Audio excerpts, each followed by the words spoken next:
नमस्कार साथियों, कैसे हैं आप सब लोग। बिहार नोटिफिकेशन 66 की आ चुकी है और उसके संबंध में जो एग्जामिनेशंस होने वाली हैं वो दिसंबर लास्ट में होने वाली है दोस्तों। तो इसी के संबंध में बिहार पीसीएस से रिलेटेड जो भी चीजें हैं, जैसे कि बिहार का बजट सर्वे, ठीक, और भी कई चीजें जो है चैनल पे अपलोड की जा चुकी हैं, जिसको आप जो है चैनल में जाकर के देख सकते हैं हमारे यूट्यूब चैनल पे। दूसरी चीज दोस्तों कि आज का जो टॉपिक है वो है बिहार की राज्य व्यवस्था एवं प्रशासन के बारे में है। तो पहली चीज तो ये समझिए कि बिहार का राज्य व्यवस्था समझने के लिए उसका किस तरीके से इंटीग्रेशन हुआ, किस तरीके से उसके डिस्ट्रिक्ट्स बने, इन सब चीजों के बारे में समझना होगा। ठीक, तो ज्यादा देर न करते हुए अपने इस पार्ट को स्टार्ट करते हैं दोस्तों। तो दोस्तों यहाँ पे आप देख रहे हैं कि बोर्ड पे लिखा हुआ है बिहार राज्य व्यवस्था एवं प्रशासन। ठीक, राज्य व्यवस्था एवं प्रशासन, इसको इंग्लिश में कहते हैं पॉलिटी एंड एडमिनिस्ट्रेशन। ठीक, कि यहाँ पे किस तरीके से पॉलिटिकल डिवीजन है पूरे स्टेट का और उसका प्रशासन किस तरीके से किया जाता है। तो ये लेक्चर जो है पॉलिटी का बिहार से रिलेटेड, ये लगभग 2 से 3 लेक्चर में पूरा होगा। तो उसके क्रम में ये पहला लेक्चर है। आप यहाँ पे देख सकते हो कि बिहार का मैप है। इस मैप के आधार पे हम पूरे चीजों को वन बाय वन करके बताएंगे। ठीक, तो याद रखिए दोस्तों कि यहाँ पे सबसे पहले हम देखते हैं कि बिहार राज्य निर्माण एवं पुनर्गठन, मतलब बिहार राज्य का निर्माण एवं पुनर्गठन कब हुआ। ठीक, पहली चीज तो समझिए दोस्तों, बिहार राज्य की संकल्पना क्या थी। बिहार का मतलब क्या था, ये सिक्स जो छठी सदी में जो महाजनपद बनाए गए, उसी के क्रम में बिहार का जो है संदर्भ मिलता है। बिहार बेसिकली बुद्ध जो है धर्म से रिलेटेड, जो उस समय बौद्ध भिक्षुक लोग रहते थे, तो वहीं से बिहार का कंसेप्ट आया था। इसको आप अपने इतिहास वाले पार्ट में बखूबी समझ सकोगे। यहाँ पे हमारा काम सिर्फ उसके पॉलिटिकल एडमिनिस्ट्रेशन को, पॉलिटिकल जो है चीजों को समझाने के लिए ही बस यहाँ पे बताएंगे। याद रखिएगा कि दोस्तों कि ये जो है निर्माण जो है और पुनर्गठन को देखें तो 3 पार्ट में बटा है। पहला चीज क्या है कि प्राचीन काल में किस तरीके से इसका अरेंजमेंट हुआ करता था बिहार राज्य का। दूसरा, मध्यकाल में किस तरीके से हुआ और आधुनिक काल में कैसे हुआ। याद रखिए 6 शताब्दी बीसी, मतलब बिफोर क्राइस्ट, ये 16 महाजनपद जो पूरे इंडिया जो 16 महाजनपद में बटी हुई थी, तो उसके तहत जो है लगभग 3 जो है आप देखोगे, मगध हुआ, वज्जी हुआ, अंग हुआ और काशी हुआ। काशी का भी कौन सा, वेस्ट वाला पार्ट। ठीक, तो ये सभी जो चीजें थी ये बिहार के अंतर्गत थी। ठीक, और इसको अगर आप देखोगे तो मगध वाला जो पार्ट है ये पटना से रिलेटेड जो भी चीजें हैं, आप इसके बाउंड्री में चले जाएंगे तो वो मगध वाला पार्ट था। अंग वाला पार्ट की अगर हम बात करें तो अंग वाला जो पार्ट है ये आपका भागलपुर वाला रिलेटेड एरिया जो है, अंग महाजनपदा वाला पार्ट आपको मिलेगा। ठीक, इसके साथ साथ और भी जो चीजें आप देख लो आगे, तो ये चीजें आप याद रखिएगा। कभी कभी आपके क्वेश्चंस ऐसे ही डायरेक्ट पूछ दिए जाएंगे एग्जाम में कि जो है प्राचीन काल में बिहार का जो साक्ष्य है वो कहाँ से मिलता है, कौन कौन से जनपदा से, महाजनपदा से मिलता है। तो चीजें आप इसको देख लीजिएगा। ठीक, दूसरी चीज मध्यकाल में अगर आप देखोगे तो मध्यकाल में 2 ही प्रशासक मेजर रूप से देखने को मिलते हैं। वो है मुगल का शासन और शेरशाह सूरी का प्रांतीय प्रशासनिक इकाई के रूप में इसको बनाया गया था। क्योंकि जो भी सेंट्रल जो गवर्नेंस का काम जो होता था वो दिल्ली से या आगरा से, इन सब जगहों से मुगल काल में देखने को मिलेगा। और बाकी सब अपने जगह जगह पे प्रांतीय सरकारों का गठन ये जो है मुगल और शेरशाह सूरी के एडमिनिस्ट्रेशन में देखने को मिलेंगे। ऐसा लोग करते थे। ठीक, इसके साथ साथ आधुनिक काल में देखोगे दोस्तों कि ईयर जो है 1912 तक बंगाल प्रेसिडेंसी के अधीन था। अब बात करें बंगाल प्रेसिडेंसी, याद रखिए बंगाल जो आप स्टेट के बारे में जो देखते हो वो बंगाल आज डेट में छोटा सा है, वेस्ट बंगाल है। जबकि अगर आप पूर्व के समय की बात देखो, बिफोर इंडिपेंडेंस या सिंपली कहें कि महाजनपदा काल से लेकर के और आधुनिक भारत के समय तक देखो, तो उस समय तक या ब्रिटिश हुकूमत तक देखो, तो उस समय तक एक बंगाल पूरा बहुत बड़ा प्रोविंस हुआ करता था। यानी उसके तहत बंगाल तो अपना था ही, उसके साथ बिहार, उड़ीसा, कुछ पार्ट असम के भी, ठीक, यानी नॉर्थ ईस्ट के भी कुछ पार्ट मिला करके एक कंप्लीट सर्कल हुआ करता था। तो यानी बिहार एक बहुत बड़ा समृद्ध राज्य हुआ करता था। और इस वजह से आपने देखा होगा कि अंग्रेजों ने सबसे पहले उसी पे अधिकार किया। ठीक, और उसी को कर करके अपना ट्रेड एंड कॉमर्स को बढ़ावा दिया।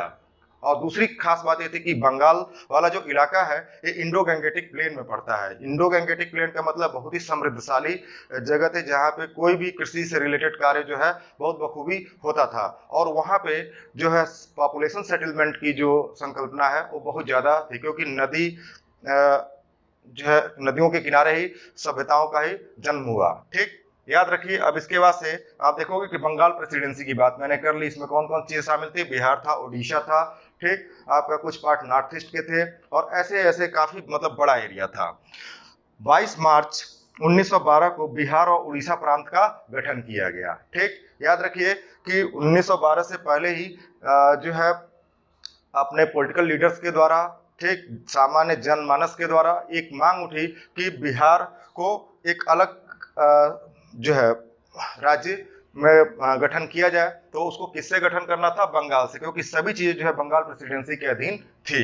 ठीक, तो 22 मार्च याद रखिएगा कि 22 मार्च को ही बिहार और उड़ीसा प्रांत का गठन किया गया, यानी बिहार और उड़ीसा एक में थे, इसलिए 22 मार्च को ही बिहार का निर्माण दिवस मनाया जाता है, और अक्सर हर साल 22 मार्च को ही बिहार के गठन का दिवस मनाया जाता है। ठीक, इसके साथ साथ आप देखोगे कि 1 अप्रैल 1936 को बिहार प्रांत का गठन हुआ, यानी बिहार और उड़ीसा का अलगाव हो गया, यानी एक तरीके से वो अलग हो गया, यानी उड़ीसा एक अलग प्रांत हो गया और बिहार एक अलग प्रांत हो गया। इसके बाद ईयर 1947 में आप देखोगे कि स्वतंत्र भारत के राज्य के रूप में, यानी 1947 में भारतीय संविधान का जब गठन होना था, ठीक, गठन हुआ, यानी भारतीय संविधान बन के तैयार हुआ, तो उसी समय क्या था कि संविधान बनने के दौरान कई स्टेट्स जो है बने, तो उसके तहत एक बिहार भी एक स्वतंत्र राज्य के रूप में उसका उद्भव हुआ।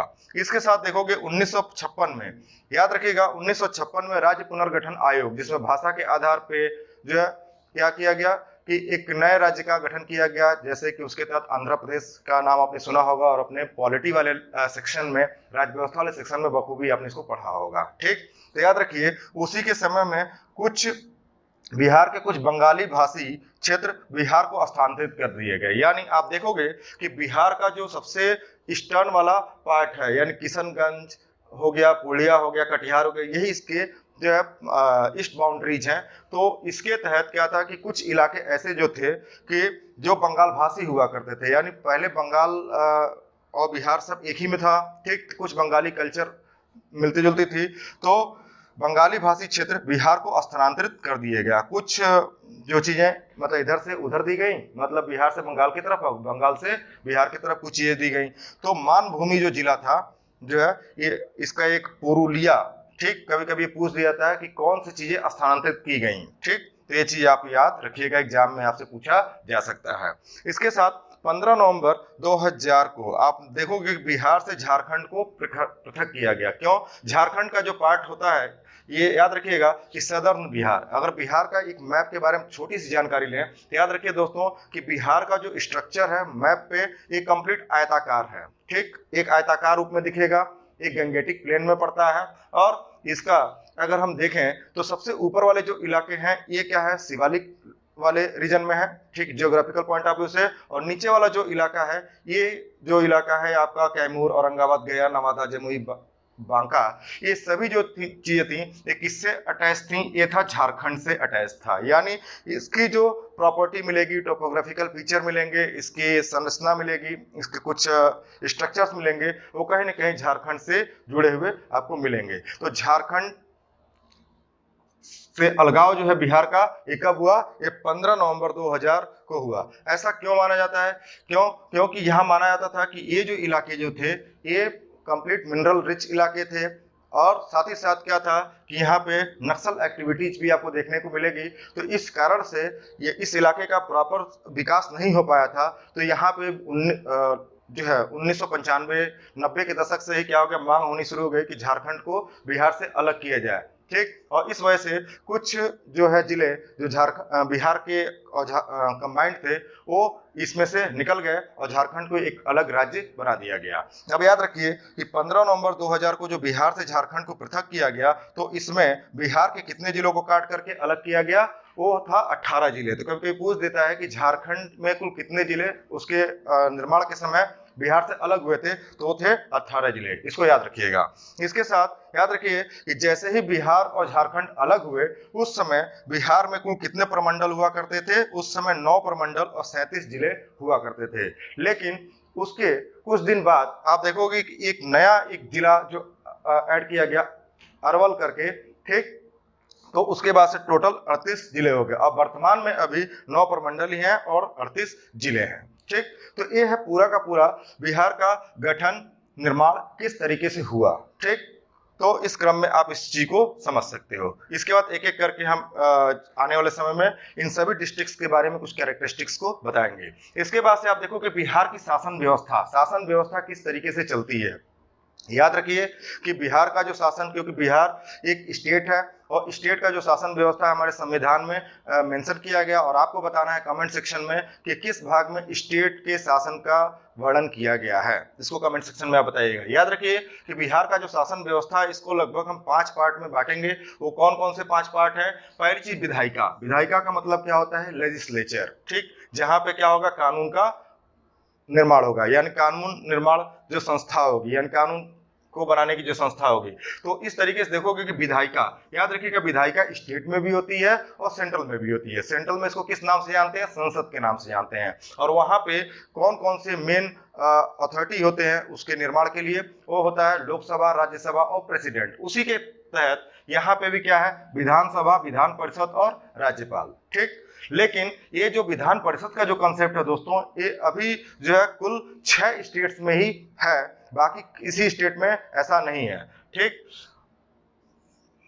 और विधानसभा और राज्यपाल लगभग सभी स्टेट्स में आपको देखने को मिलेंगे। कहीं कहीं राज्यपाल जो है एक स्टेट का राज्यपाल 2 या 3 स्टेट्स के भी कार्यान्वयन करता है, मतलब उसके भी एडमिनिस्ट्रेशन को संभालता है। तो याद रखिए कि सीधे सीधे पूछेगा कि विधायिका जो है इसके तहत कौन कौन से मुख्य भाग हैं? राज्यपाल, विधानसभा और विधान परिषद। यानी कोई भी लॉ बनेगी तो इनमें इन तीनों का बहुत बड़ा योगदान रहेगा। यानी कोई भी चीजें जो बिल ले आना हो, ठीक, तो सबसे पहले विधानसभा में या विधान परिषद में आएगा और यहाँ पे अलग अलग तरीके से पास होकर के वो राज्यपाल के पास जाएगा, और राज्यपाल अगर उस पर अपनी सहमति से एसेंट दे देते हैं तो वो एक्ट बन जाएगा। तो इस तरीके से तीनों बहुत इंपॉर्टेंट कड़ी है। तो कभी कभी आपका एग्जाम में ये भी क्वेश्चन पूछा गया है, ठीक। इसके साथ आप कार्यपालिका को देखो। कार्यपालिका को इंग्लिश में कहते हैं एग्जीक्यूटिव, यानी जो भी चीजें विधायिका के द्वारा बनेंगी उसको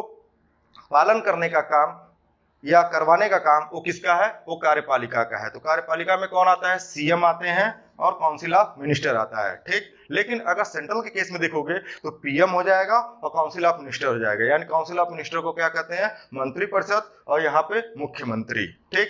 और इसके साथ साथ इनके भी काम को आसान करने के लिए प्रशासनिक अधिकारी होंगे। अब वो प्रशासनिक अधिकारी क्या होंगे? सेंट्रल से आए हुए प्रशासनिक अधिकारी भी हो सकते हैं, ठीक, और स्टेट से आए प्रशासनिक अधिकारी हो सकते हैं, ठीक। इसके साथ साथ क्या है? न्यायपालिका। याद रखिएगा न्यायपालिका, इसको ज्यूडिशरी कहते हैं।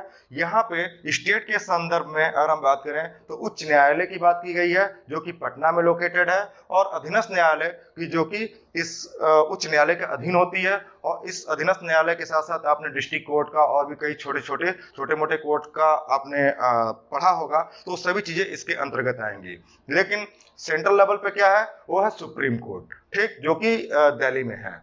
याद रखिए कि अब न्यायपालिका, अब इस तरीके से आपने देख लिया कि विधायिका, कार्यपालिका, न्यायपालिका। याद रखिए तीनों की तीनों हमारे कॉन्स्टिट्यूशन में जो मेंशन किया गया है इसको इंडिपेंडेंट रूप में मेंशन किया गया है, यानी कोई किसी के कार्य में हस्तक्षेप नहीं करेगा। लेकिन कहीं कहीं पे आपने देखा होगा कि न्यायपालिका जो है कार्यपालिका पे के कार्यों पे हमेशा जो है कुछ प्रश्न उठाते रहे हैं। प्रीवियसली आपने देखा होगा इस चीज को, विधायिका के भी काम पे कभी कभी उठाते रहे हैं।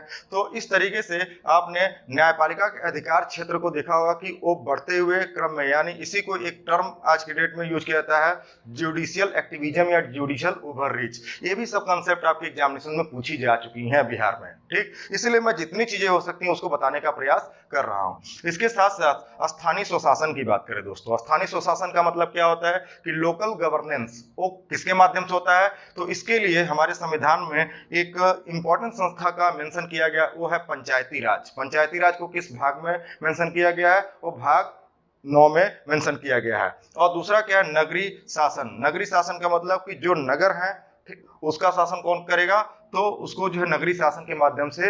अब याद रखिए पंचायती राज और नगरीय शासन 21 अमेंडमेंट के तहत आए थे, 73 एंड 74 अमेंडमेंट एक्ट के तहत आए थे। हालांकि इसका संदर्भ जो है जब भारत आजाद हुआ था उस समय से ही बनना शुरू हो गया था, लेकिन एक कॉन्स्टिट्यूशनल रूप में या संवैधानिक रूप से ये अमेंडमेंट के माध्यम से ही इन्होंने एक अच्छा रुख अख्तियार किया। ठीक, इसके साथ साथ आप देखोगे कि संसद में राज्य का प्रतिनिधित्व क्या है, यानी ये तो लोकसभा से कितने मेंबर जाते हैं संसद में, राज्यसभा से कितने मेंबर जाते हैं, और उनका स्टेट के प्रति क्या अपनी रिस्पॉन्सिबिलिटी है, क्या कार्य है, और किस तरीके से वो अपने स्टेट को लोकसभा और राज्यसभा में रिप्रेजेंट करते हैं।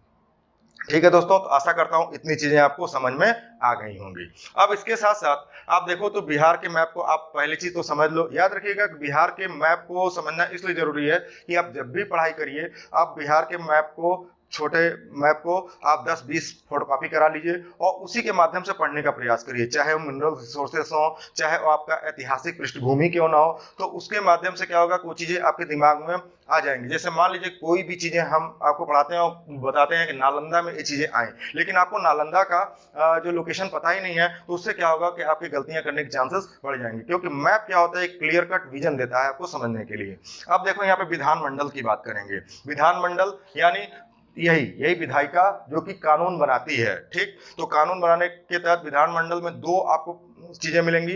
पहली चीज क्या है, विधानसभा, विधान परिषद, और राज्यपाल तो है ही। ठीक, तो याद रखिए कि विधानमंडल के बारे में आप देखते हैं तो छोटे छोटे फैक्ट्स हैं, इसको पहले समझ लीजिए। पहली चीज क्या है कि ईयर 1913 में प्रांत में विधायी परिषद की स्थापना की गई। कभी कभी ये भी क्वेश्चन याद रखिएगा कि बिहार का अगर पेपर दे रहे हो तो ईयर वाले जो चीजें हैं यानी फैक्चुअल डेटा जितने हैं उसको बहुत अच्छे से पढ़िए, बहुत ज्यादा डीप में पढ़ने की जरूरत नहीं है, लेकिन इसमें कोई नाम है, कोई ईयर है, कोई कमिटी है, इन सब चीजों को बहुत अच्छे से आपको याद करना पड़ेगा। तो याद रखिए ईयर 1913 में प्रांत विधायी परिषद की स्थापना की गई, और याद रखिए कि इसके तहत 43 मेंबर्स का प्रोविजन किया गया, और 43 मेंबर में जो थे वह 24 इलेक्टेड थे यानी निर्वाचित थे, और 19 जो है मनोनीत थे। मनोनीत का मतलब क्या होता है कि ये या तो गवर्नर को पावर होता था, ठीक, या सिंपली कहें उस समय गवर्नर जनरल भी हुआ करते थे, तो उनको पावर था कि जो है इसको मनोनीत करने का, लेकिन स्टेट है तो यहाँ पे गवर्नर ही होंगे। दूसरी चीज गवर्नमेंट ऑफ इंडिया एक्ट 1919 यानी, ठीक, इसके तहत 1920 में बिहार और उड़ीसा के लिए गवर्नर पद का सृजन किया गया। कभी कभी यही पूछेगा कि गवर्नर पद का सृजन बिहार राज्य के संदर्भ में कब किया गया, तो याद रखिए 1920 में किया गया, और इस पद के तहत सबसे पहले जो गवर्नर बनाए गए वो सत्येंद्र प्रसाद सिन्हा बनाए गए। याद रखिएगा सत्येंद्र प्रसाद सिन्हा, इनका नाम बिहार के इतिहास में बहुत आदर के साथ लिया जाता है। अब ये चीजें याद रखिएगा। तो ऐसे ऐसे ये क्वेश्चंस आपको मिल गए, तो इस तरीके से आपको इसको पढ़ना पड़ेगा। ठीक है दोस्तों, तो अगले वाले पार्ट पे चलते हैं। हाँ तो दोस्तों अब इसी क्रम में आप देखोगे कि गवर्नमेंट ऑफ इंडिया एक्ट 1935 का क्या प्रोविजन था, यहाँ पे प्रांतीय स्वायत्तता की बात की गई थी। यानी आप उसी समय देखोगे कि 1919 का जो एक्ट था उसमें क्या किया गया था कि प्रांतीय स्वायत्तता की बात नहीं की गई थी, वही चीजें 1935 में की गई, और इसके तहत बिहार में द्विसदनी विधायन मंडल का प्रोविजन रखा गया। यानी यहाँ पे क्या होंगे, 2 सदन होंगे बिहार राज्य में, वो कौन से होंगे, विधानसभा होगा और विधान परिषद होगा। याद रखिएगा कि विधान परिषद का जो कंसेप्ट है तो क्या होता है कि कोई भी स्टेट इसको ला सकता है कि अपने यहाँ वो चाहेगा कि विधान परिषद भी हो, तो उसके लिए क्या होगा कि सबसे पहले अपने यहाँ कुछ कानूनों में परिवर्तन करना पड़ेगा, और उसके लिए वो अपने यहाँ विधानसभा में उस चीज को पास कराएगा 2/3 बहुमत से, और उसके बाद से क्या होगा कि वो संसद में जाएगा, और वहां पे पास होकर के क्या होगा कि एक नया वो चीजें जो है विधान परिषद का निर्माण होगा। तो याद रखिए कि बिहार में द्विसदनी विधानमंडल का जो बात की गई थी तो उसके तहत 152 मेंबर यानी 152 मेंबर जो थे वो लेजिस्लेटिव असेंबली के तहत थे, ठीक, यानी विधानसभा के तहत थे, और दूसरा 29 जो मेंबर थे वो लेजिस्लेटिव काउंसिल के तहत थे यानी विधान परिषद के तहत थे। और करंटली अगर आप देखो तो ये याद रखिएगा कि लेजिस्लेटिव असेंबली में यानी विधानसभा में 243 सीटें हैं, और लेजिस्लेटिव काउंसिल में यानी विधान परिषद में 75 सीटें हैं। ठीक, इसके साथ आप देखो तो विधान परिषद के बारे में थोड़ा सा समझ लें कि विधान परिषद, याद रखिएगा विधान परिषद जो है 7 फरवरी 1921 में बिहार में प्रथम सभापति वाटलर मौर्य थे। ठीक है, प्रथम सभापति जो थे। ठीक, इन औपचारिक रूप से ये 1936 में बना, बिहार राज्य के लिए अलग। तब जो बना था तो बिहार और उड़ीसा दोनों के लिए था। तो पूछा जा सकता है कि बिहार के प्रथम सभापति कौन थे, तो वाटलर मौर्य थे। इसके साथ साथ आप देखोगे कुछ इसमें एलिजिबिलिटीज को हम समझ लेते हैं। कुछ एलिजिबिलिटीज के लिए क्या आपको समझना होगा कि यहाँ पे याद रखिएगा कि बिहार विधानसभा के लिए सबसे पहली चीज की क्या कंडीशंस, विधान परिषद के लिए क्या कंडीशंस होती है कि कोई अगर विधान परिषद का सदस्य बनना चाहे, यानी उसी को एमएलसी भी बोलते हैं, मेंबर ऑफ लेजिस्लेटिव काउंसिल। ठीक, तो उसके लिए सिंपल 30 ईयर का जो एज होना चाहिए, जो कि जैसा आप राज्यसभा के लिए जो क्राइटेरिया है वही है, सेम टू सेम। उसके साथ साथ जो है इसका जो कार्यकाल होता है वो 6 साल माना गया है। लेकिन क्यों ऐसा, क्योंकि हर जो है 2-2 साल बाद कुछ मेंबर जो होते हैं, 1/3 मेंबर जो है रिटायर होते रहते हैं, और एक परमानेंट बॉडी होती है जो कभी डिजॉल्व नहीं होती है। और इसका जो मेंशन किया गया इसके क्राइटेरिया का, इसके एलिजिबिलिटी का, वो आर्टिकल 173 के तहत किया गया है। इसके साथ साथ हमने कुछ यहाँ पे फ्रैक्शन के फॉर्म में कुछ चीजें लिखी हैं, याद रखिएगा ये क्या है, 1/3, 1/3, 1/12, 1/12। याद रखिए कि 1/3 का मतलब क्या है, यानी जितनी विधान परिषद की जो सीटें हैं उसका 1/3 जो होगा वो विधानसभा के सदस्यों के द्वारा जो होगा। ठीक है, यानी विधानसभा के सदस्य जो है वो विधान परिषद के सदस्यों को चुनाव करेंगे। ठीक, तो और ये भी चुनाव किसके माध्यम से होगा, किस मेथड्स के साथ होगा, सिंगल ट्रांसफरेबल वोट, यानी एकल संक्रमणीय वोट के माध्यम से। इसके साथ 1/3 जो है वो किसके द्वारा होंगे, आप बताइए। ठीक है, तो दूसरा 1/3 और 1/12, 1/12, यानी 1/12 का अगर आप देखोगे तो 1/12 कौन किस रेफरेंस में आपको देखने को मिलेंगे कि जितने भी ग्रेजुएट्स हैं, ठीक है, तो उनका मतलब पूरी सीटों का 1/12 ग्रेजुएट्स के द्वारा, और 1/12 जो होगा वो किसके द्वारा होगा, वो टीचर्स के द्वारा होगा। और बाकी जो बच गई जो सीटें होंगी वो 1/6 वो किसके द्वारा, राज्यपाल के द्वारा मनोनयन होगा। और लगभग राज्यपाल की कितनी सीटें, 12 सीटों को माना गया है। ठीक, अब इसके साथ कोई भी स्टेट में जो लेजिस्लेटिव काउंसिल बनाया जाता है तो उसके लिए 2/3 बहुमत की जरूरत होती है। ठीक, तो ये चीजें आप इसको याद कर लीजिएगा। इसके साथ साथ याद रखिए कि लगभग कितने स्टेट में लेजिस्लेटिव काउंसिल का प्रोविजन किया गया है। याद रखिए कि यूपी, कर्नाटक, महाराष्ट्र, बिहार, आंध्र प्रदेश और तेलंगाना। एक और स्टेट हुआ करता था, वो कौन सा था, जम्मू एंड कश्मीर। लेकिन जम्मू और कश्मीर को अब जो है उसको यूटी बना दिया गया, इसलिए वहां स्टेट का कंसेप्ट हट गया है। ठीक, तो ये चीजें इतनी हो गई। अब इसके बाद से हम देखते हैं विधानसभा के बारे में। हाँ तो दोस्तों, अब इसी के क्रम में आप देखोगे कि अगला जो पार्ट है वो विधानसभा का। विधानसभा मतलब क्या है कि याद रखिए कि विधानसभा में सीटें जो होती हैं 243 मेंबर होते हैं, 243, जिसके तहत लगभग 242 का ही क्या होता है, इलेक्शन होता है। बाकी का एक का जो होता है वो एंग्लो इंडियन का सीट होती है, जिसको राज्यपाल क्या करता है, मनोनीत करता है। याद रखिए कि इसके लिए क्वालिफिकेशंस क्या है। पहली चीज की विधानसभा का सदस्य बनने के लिए 25 साल का एज चाहिए। वहीं विधान परिषद के बारे में मैंने बताया था कि 30 साल की उम्र चाहिए। और इसका जो मेंशन किया गया किस आर्टिकल के तहत किया गया, आर्टिकल 173। याद रखिएगा दोस्तों, आर्टिकल्स बहुत अच्छे से याद रखिए, क्योंकि यहाँ पे लोक सेवा आयोग में, बिहार लोक सेवा आयोग में आप देखोगे कि ये जो चीजें हैं कि आर्टिकल से रिलेटेड है, छोटे मोटे जो फैक्ट्स हैं, डेटा हैं, डेट्स हैं, ये सब चीजें बहुत ज्यादा पूछी जाती हैं। इसके साथ देखो सचिवालय। याद रखिए कि इस विधानसभा में अपना एक सचिवालय होता है, और इस सचिवालय का जो प्रधान जो होता है मुख्य सचिव होता है। ठीक, अब याद रखिए कि यहाँ पे आप विधानसभा की जो अवधि है वो लगभग 5 साल होती है विधानसभा की पहली मीटिंग से।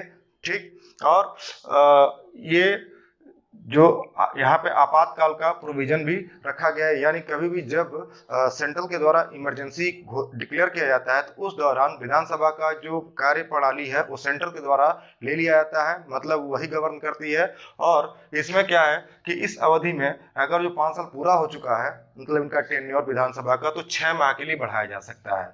फिर आगे भी जरूरत अगर पड़ती है, फिर से इलेक्शन नहीं होते हैं, तो फिर अगले 6 महीने तक बढ़ाया जा सकता है। और इसके साथ साथ क्या हो सकता है कि मैक्सिमम 3 साल तक बढ़ाए जा सकते हैं। तो ये बहुत इंपॉर्टेंट क्वेश्चन है दोस्तों, कि जो आपके एग्जाम में पूछे जाने के चांसेस बढ़ जाते हैं। अब याद रखिए कि लगभग आपातकाल की स्थिति हुई या इमरजेंसी बिहार स्टेट में सबसे ज्यादा लागू हुआ है, और लगभग ये 8 बार लागू हुआ है। और याद रखिएगा कि 8 बार जो लागू हुआ वो किसके उस समय कौन राज्यपाल थे, तो नित्यानंद स्वामी करके जो है नित्यानंद कानूनगो आपको मिलेंगे, और दूसरा AR किदवई।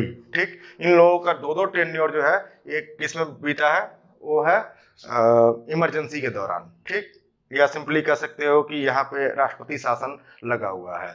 तो ये आपातकाल कई तरीके की आपको देखने को मिल सकती है। यानी आपातकाल भी 3 तरीके की होती है, एक होता है राष्ट्रीय आपात, एक होता है जो सामान्य मतलब आपात, सिंपल कहेंगे कि जो है, और उसके बाद तीसरा जो होता है वो फाइनेंशियल इमरजेंसी होती है। अब याद रखिए कि इतनी चीजों पे हमें नहीं जाना है, हमें बस काम की चीज निकालनी। इसमें से अध्यक्ष उपाध्यक्ष, याद रखिए कि विधानसभा में जो सदस्य होते हैं अपने में ही क्या करते हैं, अध्यक्ष उपाध्यक्ष का चुनाव करते हैं। और अध्यक्ष का उपाध्यक्ष का काम क्या है, याद रखिए अध्यक्ष का काम जो है जितना भी विधानसभा से रिलेटेड, यानी जो चीजें आप संसद में देखते हो कि संसद के सत्र को चलाने के लिए जो है क्वेश्चन उठाने के लिए, वहां पे चर्चा करने के लिए, भाषण करने के लिए, ये सभी जो चीजें होती हैं ये विधानसभा अध्यक्ष के द्वारा होती हैं। और एक्ट वगैरह का जो भी प्रोविजन होता है या बिल जो भी पेश होता है, तो उन सब के लिए रिस्पॉन्सिबल कौन होता है, अध्यक्ष होता है, और उसके अनुपस्थिति में उपाध्यक्ष होता है। ठीक, इतनी चीजें आप बस जानते रहिए। दूसरी चीज क्या है कि आप कार्यपालिका के बारे में आप देखो। अब कार्यपालिका में देखेंगे तो एग्जीक्यूटिव, या इसी को इंग्लिश में एग्जीक्यूटिव बोलेंगे, ये 2 तरीके की होती है। एक होता है रियल मतलब वास्तविक, दूसरा होता है नॉमिनल।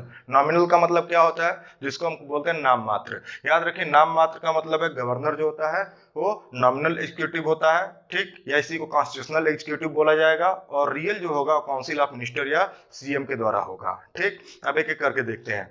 गवर्नर को जो पावर दिए गए, याद रखिएगा कि गवर्नर को जो है ये लॉ मेकिंग प्रोसेस में बहुत इंपॉर्टेंट रोल अदा करता है।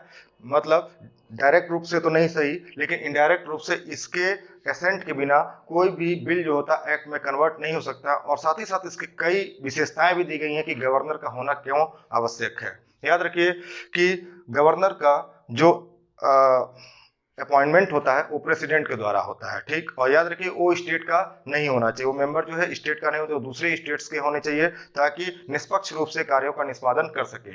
अब याद रखिए कि गवर्नर के जो कार्य हैं उनमें क्या कुछ उन्मुक्तियां और विशेषाधिकार दिए गए हैं। यानी गवर्नर को कभी भी अपने कार्यकाल के दौरान उनके ऊपर कोई भी मुकदमे या कोई ट्रायल्स नहीं लगाए जाएंगे। ठीक, यानी उससे उनको विशेषाधिकार मिला हुआ है। और दूसरा चीज, गवर्नर के द्वारा जो लिए गए एक्ट डिसीजंस जो भी होंगी वो किसी भी न्यायालय में मतलब उसको चुनौती नहीं दी जा सकती है। इसके साथ साथ राज्यपाल की शक्तियां और कार्य जो है आर्टिकल 154 में मेंशन है। ठीक, अब याद रखिए कि इसमें कौन कौन से उनके कार्य होते हैं। कार्यपालिका वाले कार्य हो सकते हैं, विधायी वाले हो सकते हैं, वित्तीय हो सकता है, न्याय हो सकता है, स्वविवेक हो सकता है, आपातकालीन हो सकता है। इसको आपने अपने पॉलिटी वाले सेक्शन में बहुत ध्यान से पढ़ा होगा, मैं थोड़ा थोड़ा करके बस बता देता हूँ। कार्यपालिका शक्ति का मतलब क्या होता है कि याद रखिए कि जितना मतलब नियुक्तियां हैं, चाहे वो CM की नियुक्ति हो, चाहे वो काउंसिल ऑफ मिनिस्टर्स की नियुक्ति हो यानी मंत्रिपरिषद की नियुक्ति हो, या डिफरेंट यूनिवर्सिटीज में जो कुलपति नियुक्त किए जाते हैं, ठीक, उनकी नियुक्ति हो, स्टेट लोक सेवा आयोग जो होते हैं उसके सदस्य और जो है उसके अध्यक्ष की नियुक्ति इन्हीं के द्वारा होती है। साथ में जो महाधिवक्ता इनकी भी नियुक्ति, यानी कार्यपालिका से रिलेटेड जितना काम है इनका नियुक्ति वगैरह की जो चीजें होती हैं ये सब इसके माध्यम से। विधायी वाले में क्या है, law making process. Law making process में जब भी कोई एक्ट बनता है, चाहे वो विधानसभा के माध्यम से पेश हो या विधान परिषद के माध्यम से पेश हो, जिस स्टेट में विधान परिषद है वहां पे दोनों को मान करके, तो इन सब में जो फाइनल जो एसेंट देने का जो काम होता है यानी अपनी सहमति देने का काम होता है वो राज्यपाल का ही होता है।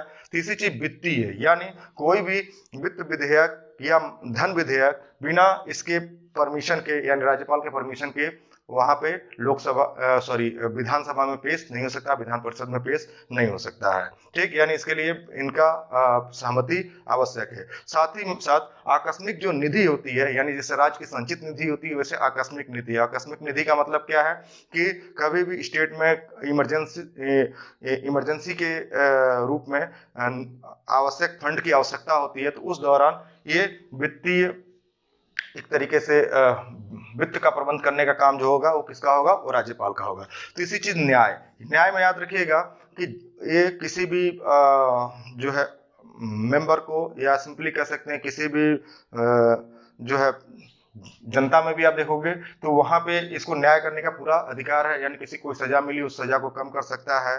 ठीक, और भी कई तरीके की चीजों में छूट दे सकता है। लेकिन याद रखिएगा कि सिर्फ मृत्युदंड, ठीक, और मिलिट्री के जो चीजें होती हैं, मतलब मिलिट्री का एक अपना अलग न्यायालय होता है, उसके रूल्स होते हैं, उसमें हस्तक्षेप नहीं कर सकते हैं, यानी उनको माफ करने का अधिकार इनको नहीं है। इसके साथ स्व विवेक की बात करें, डिस्क्रिशनरी पावर, यानी याद रखिएगा कोई भी विधेयक जो पास होता है आइदर इन लेजिस्लेटिव असेंबली या आपका क्या हो लेजिस्लेटिव काउंसिल में, तो इस पे इसको पूरा अधिकार है कि इसको कुछ विधेयक पर अपनी स्वीकृति दे, किसी विधेयक को उसको रिजर्व कर ले प्रेसिडेंट के एसेंट के लिए, या कुछ ऐसी चीजें जो कि सेंट्रल के रूल के अगेंस्ट जो है स्टेट में पास कर दिया गया, तो वहां पे इसका अपना स्व विवेक है। दूसरी चीज कि जब सरकार बनाने के समय में क्या हो कि किसी पार्टी को स्पष्ट बहुमत ना मिला हो, तो उसको क्या कर सकता है, किसी भी मेंबर को अपने विवेक के अनुसार उसको मंत्री बना सकता है, या उस चीफ मिनिस्टर या सिंपली कहें कि राज्य संचालन में भूमिका अदा कर सकता है। साथ ही साथ आपातकालीन समय में क्या करता है कि अगर स्टेट की इंटरनल व्यवस्था जो है वो डिस्टर्ब चल रही हो, ठीक, तो उस दौरान ये अपना रिपोर्ट बना करके क्या होगा प्रेसिडेंट को डायरेक्ट भेज सकते हैं, और भेजने के साथ साथ क्या होता है राज्य में जो है राष्ट्रपति शासन लगाया जा सकता है। तो ये सभी जो चीजें होती हैं इनकी अपनी पावर होती है। ठीक, इसके साथ साथ देखोगे कि यूटी में याद रखिए कि बहुत इंपॉर्टेंट क्वेश्चन है दोस्तों। यूटी में इनको किस नाम से जाना जाता है, अगर दो नाम से जाना जाता है, याद रखिएगा, पहला होता है प्रशासक, दूसरा होता है उपराज्यपाल। उपराज्यपाल वो कहाँ कहाँ होंगे, दिल्ली में अगर जो गवर्नर नियुक्त किया जाए उनको क्या बोलेंगे, उपराज्यपाल। पुडुचेरी में, अंडमान निकोबार, जम्मू कश्मीर एंड लद्दाख। ठीक, ये चीजें याद रखिएगा, ये न्यूली क्रिएटेड क्या है, यूटी है। ये भी आपके क्वेश्चन में पूछा जा सकता है। इसके साथ साथ प्रशासक कहाँ कहाँ बोला जाता है, उसके लिए मैंने एक छोटा सा कोड बनाया है, DDLC। जैसा कि आपने DDLG सुना होगा, वैसे DDLC है। यहाँ पे कौन कौन सा, दादरा एंड नगर हवेली, ठीक, दमन दीव, लक्षद्वीप और चंडीगढ़। इसको याद रखिएगा इस तरीके से। ठीक है दोस्तों, इसके बाद हम देखते हैं सीएम यानी कौन है, जो रियल एग्जीक्यूटिव है, यानी जो कोई भी नीतियां जो बनेंगी उसको क्रियान्वयन करने का काम जो होगा वो किसके द्वारा होगा, सीएम और काउंसिल ऑफ मिनिस्टर के द्वारा। याद रखिए कि दिल्ली और वैसे तो स्टेट्स में जितने सीएम जो होंगे वो किसके द्वारा अपॉइंट होंगे, वो राज्यपाल के द्वारा होंगे। लेकिन दो स्टेट ऐसे हैं कि जहाँ पे यूटी है, जिसको दिल्ली और पुडुचेरी, जहां पे अपॉइंटमेंट जो होता है इनका किसके द्वारा होता है, प्रेसिडेंट के द्वारा होता है, और ये उसी के प्रति रिस्पॉन्सिबल होते हैं। जबकि स्टेट में जो सीएम नियुक्त होंगे वो राज्यपाल के द्वारा होंगे, वो राज्यपाल के प्रति क्या होंगे, रिस्पॉन्सिबल होंगे। अब याद रखिए कि सीएम जो होता है यहाँ पे एक और उसका काम होता है, ये ब्रिज का काम करता है किसके बीच में, काउंसिल ऑफ मिनिस्टर और गवर्नर के बीच में एक कड़ी का काम करता है। यानी कोई भी नीतियां बनती हैं, ठीक, या कोई भी चीजें जो एक्टिविटीज होती हैं इस स्टेट के अंदर, उनके लिए रिस्पॉन्सिबल क्या होता है, सीएम होता है, एज ए कड़ी के रूप में, मतलब दोनों को मध्यस्थता का काम करता है। अब उसके बाद काउंसिल ऑफ मिनिस्टर का जो मेंशन किया गया किस आर्टिकल के तहत किया गया, 163 के तहत किया गया है। याद रखिए अब काउंसिल ऑफ मिनिस्टर का क्या काम है, काउंसिल ऑफ मिनिस्टर का काम क्या है, सिंपल चीज है कि कैबिनेट की जो मीटिंग्स होती है उनको बुलाती हैं, नीतियां जो बनती हैं उसमें किस तरीके से कौन सी नीति बनेगी, उसका क्रियान्वयन कैसे होगा, ये जनमानस के लिए कितना लाभदायक होगा, कितना नुकसानदेह होगा, ये सभी चीजें जो होती है, जो डिसीजंस होती हैं वो कैबिनेट के माध्यम से की जाती हैं। तो उस कैबिनेट का जो है पूरा रोल किस पे होता है, उसका हेड एक तरीके से कहा जाए तो वो होता है सीएम, और सर्वसम्मति से जो निर्णय जो लिए जाते हैं तो वो उस निर्णय में इनका योगदान बहुत बड़ा होता है, यानी सीएम का। और साथ ही साथ क्या होता है कि ये काउंसिल ऑफ मिनिस्टर जो होती है ये राज्यपाल के कार्यों पे सलाह देने के लिए जब बाध्य होती है या एक तरीके से राज्यपाल भी बाध्य होता है, और ये बाध्य किस अमेंडमेंट के तहत इसको किया गया, ये आप अपने कमेंट सेक्शन में बताइएगा। ठीक, इसके साथ साथ आप देखोगे कि अगला जो पार्ट है इसका है ज्यूडिशरी वाला पार्ट। ज्यूडिशरी यानी न्यायपालिका। याद रखिए कि इंडिया में जो न्यायपालिका जो बात की गई है वो कैसी न्यायपालिका होगी, वो स्वतंत्र न्यायपालिका होगी। ठीक, और उस न्यायपालिका का 3 तरीके से उसके चरण होंगे। पहला क्या होगा, सेंट्रल लेवल पे सुप्रीम कोर्ट होगा, स्टेट लेवल पे हाई कोर्ट होगा, और डिस्ट्रिक्ट लेवल पे जो है क्या सबऑर्डिनेट कोर्ट होंगे या डिस्ट्रिक्ट कोर्ट होंगे। ठीक, या और भी उसके हायरार्किकल पार्ट्स हो सकते हैं। इसके साथ आप देखोगे कि यहाँ पे न्यायपालिका जो बिहार के केस में अगर हम देखें तो यहाँ एक हाई कोर्ट है, और उस हाई कोर्ट का जो मेंशन किया गया वो किस आर्टिकल के तहत किया गया है, 214 के तहत। और 231 आर्टिकल के तहत क्या किया गया है कि 2 या अधिक स्टेट्स के लिए भी क्या होगा कि एक ही हाई कोर्ट से उसका काम चलाया जाएगा। यानी मतलब एक हाई कोर्ट का जो ज्यूरिडिक्शन होगा वो 2 या 2 से ज्यादा स्टेट्स के लिए हो सकता है। और टोटल इंडिया में अभी तक 25 हाई कोर्ट्स हैं। ठीक, अलग अलग स्टेट्स के लिए, और कुछ जगहों पे कंबाइंड रूप में 2 या 3 के रूप में दिखेंगे। ठीक, और याद रखिएगा कि यूटी वो कौन कौन से हैं, यानी केंद्र शासित प्रदेश वो कौन कौन से जहां पे अपना खुद का हाई कोर्ट है, वो है दिल्ली और जम्मू एंड कश्मीर। ठीक, ये भी आपका क्वेश्चन बहुत इंपॉर्टेंट है जो आपके एग्जाम में पूछा जा सकता है। इसके साथ एक बहुत इंपॉर्टेंट प्रश्न है निषेधाज्ञा कानून न्यायालय। निषेधाज्ञा कानून न्यायालय कहाँ पे इसको बनाया गया था, ये है बिहार में। तो इसको बहुत अच्छे से याद करिएगा। इसके साथ साथ आप देखोगे कि पटना हाई कोर्ट की अगर हम बात करें तो पटना हाई कोर्ट का जो निर्माण हुआ था वो 3 फरवरी 1916 को निर्माण हुआ था। और याद रखिए कि एडवोकेट जनरल, एजी का मतलब यहाँ पे अटॉर्नी जनरल नहीं है, यहाँ पे एडवोकेट जनरल है। स्टेट है तो यहाँ एडवोकेट जनरल होगा, और सेंट्रल है तो अटॉर्नी जनरल होगा। ठीक, तो इसको आर्टिकल 165 के तहत इसका प्रोविजन किया गया है कि ये स्टेट में एक एडवोकेट जनरल होगा। वो क्या करेगा कि जितने भी यहाँ पे लेजिस्लेटिव जितने भी कानूनी मसले होंगे उन पे राज्य सरकार को जो है सूचित करने का, सलाह देने का काम करेगा। तो ओवरऑल दोस्तों ये एक पॉलिटिकल पूरा स्ट्रक्चर है, किस किस तरीके से अरेंजमेंट हुआ, कौन कौन से रिस्पॉन्सिबल हैं, क्या चीजें हैं क्या नहीं है। तो मेरे हिसाब से ये चीजें खत्म हो चुकी हैं। ओवरऑल आपको अभी कुछ डाउट लगता है तो आप कमेंट सेक्शन में उसका जवाब दे सकते हैं, प्रश्न पूछ सकते हैं। और कृपया करके जो प्रश्न हम बोलते हैं बीच बीच में ये कमेंट सेक्शन को बताइए, तो आप बताया भी करिए, जिससे हमारा भी हौसला बढ़ेगा कि उसको और ज्यादा क्या सुधार किया जाए। तब तक के लिए धन्यवाद।